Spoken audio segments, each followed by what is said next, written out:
नमस्कार सभी श्रोताओं का अभिवादन। सदीनामा रोज़ाना बुलेटिन की ओर से मैं सुनीता अरोड़ा 22 अप्रैल 2023 का संपादकीय प्रस्तुत कर रही हूँ, जिसका शीर्षक है आज़ादी के पहले शिक्षाविद महात्मा हंसराज तथा बाद के शिक्षाविद एन.डी. ग्रोवर।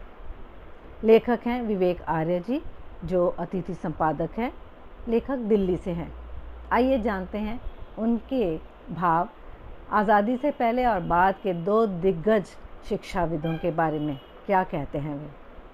लेखक लिखते हैं, भारत के शैक्षिक जगत में डीएवी विद्यालयों का बहुत बड़ा योगदान है।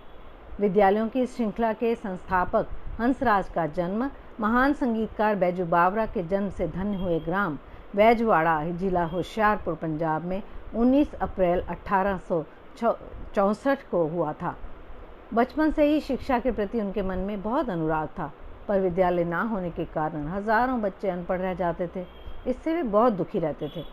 महर्षि दयानंद सरस्वती के देहावसान के बाद लाहौर के आर्यभक्त उनकी स्मृति में कुछ काम करना चाहते थे, तो अंग्रेजी के साथ साथ अपनी प्राचीन वैदिक संस्कृति की शिक्षा देने वाले विद्यालय खोलने की चर्चा चली।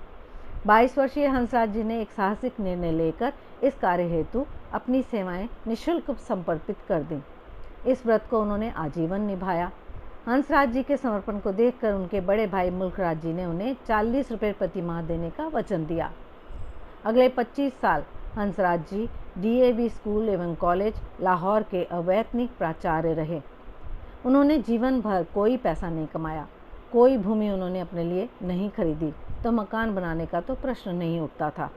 पैतृक संपत्ति के रूप में जो मकान मिला था, धन के अभाव में उसकी वे कभी मरम्मत ही नहीं करा पाए। उनके इस समर्पण को देखकर यदि कोई व्यक्ति उन्हें कुछ नकद राशि या वस्तु भेंट करता, तो वे उसे विनम्रतापूर्वक अस्वीकार कर देते थे। संस्था के कार्य से यदि वे कहीं बाहर जाते तो वहाँ केवल भोजन करते थे, शेष व्यय वे अपनी जेब से करते थे। इस प्रकार मात्र 40 रुपये में उन्होंने अपनी माता, पत्नी, 2 पुत्र और 3 पुत्रियों के परिवार का खर्च चलाया। आगे चलकर उनके पुत्र बलराज ने उन्हें सहायता देने का क्रम जारी रखा। इतने कठिन परिश्रम और साधारण भोजन से उनका स्वास्थ्य बिगड़ने लगा। एक बार तो उन्हें क्षय रोग हो गया। लोगों ने उन्हें अंग्रेजी दवाएं लेने की सलाह दी, पर उन्होंने आयुर्वेदिक दवाएं ही ली तथा उसी से वे ठीक भी हो गए। उन्होंने इस दौरान 3 माह तक केवल गुड़, जौ का सत्तू और पानी का ही सेवन किया। धनाभाव के कारण उनकी आंखों की रोशनी बहुत कम हो गई। एक आंख तो फिर ठीक ही नहीं हुई, पर वे विद्यालयों के प्रचार प्रसार में लगे ही रहे। उनकी लगन देखकर लोगों ने उन्हें महात्मा की उपाधि दी। समाज सेवा में अपना जीवन समर्पित करने के बाद भी वे बहुत विनम्र थे और सदा राजनीति से दूर रहे।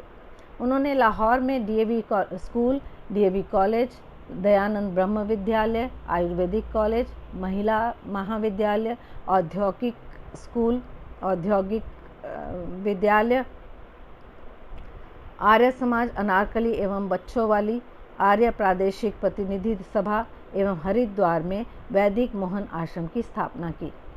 देश, धर्म और आर्य समाज की सेवा करते हुए 15 नवंबर 1938 को महात्मा हंसराज जी ने अंतिम सांस ली। उनके पढ़ाए छात्रों तथा अन्य प्रेमी जनों ने उनकी स्मृति में लाहौर, दिल्ली, अमृतसर, भटिंडा, मुंबई, जालंधर आदि में अनेक भवन एवं संस्थाएं बनाई, जो आज भी उस अखंड कर्मयोगी का स्मरण दिला रही हैं। ऐसी ही एक विभूति नारायण दास ग्रोवर रहे, जिनका कार्यक्षेत्र रांची रहा। यहाँ उन्होंने दर्जन भर स्कूलों की स्थापना और संचालन किया। हमें खुशी होगी अगर इन पर स्वतंत्र काम किया जाए। धन्यवाद। आज की खबर यहीं तक। इंतज़ार करें अगले संपादकीय तक। तब तक शुक्रिया। शब खैर। सुनकर देखो, सुनकर देखो, सुनकर देखो जी। ममता राहुल मोदी बोले, लिखे जितेंद्र जी।